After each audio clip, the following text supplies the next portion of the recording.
ఎక్కడ చూసినా ఈ డ్రై ఫ్రూట్ లడ్డు ఒకటి తింటే చాలు జుట్టు పెరిగిద్ది, ఒకటి తింటే చాలు స్కిన్ బాగుంటుంది, బాడీకి కావాల్సిన పోషకాలన్నీ వచ్చేస్తే అని తెగ చెప్పేస్తున్నారు.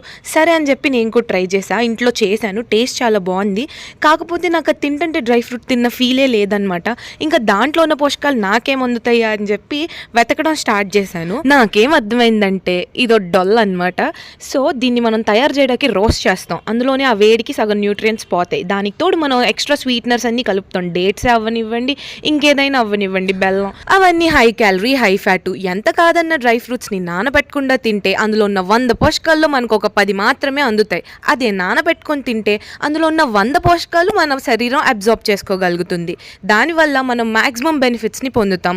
అండ్ ఫైబర్ కూడా మన బాడీకి సరిపడా వస్తుంది. కాబట్టి మీకు టైం లేకపోతే మీరు 10 పోషకాలు మాత్రమే ఆ లడ్డు రూపంలో తినండి. బట్ టైం ఉండి మీ హెల్త్ ముఖ్యం అనుకుంటే డ్రై ఫ్రూట్స్ని నానబెట్టి తినండి. స్వీట్ క్రేవింగ్స్ వస్తే పిచ్చి స్వీట్స్ తినే బదులు ఈ లడ్డు తినండి.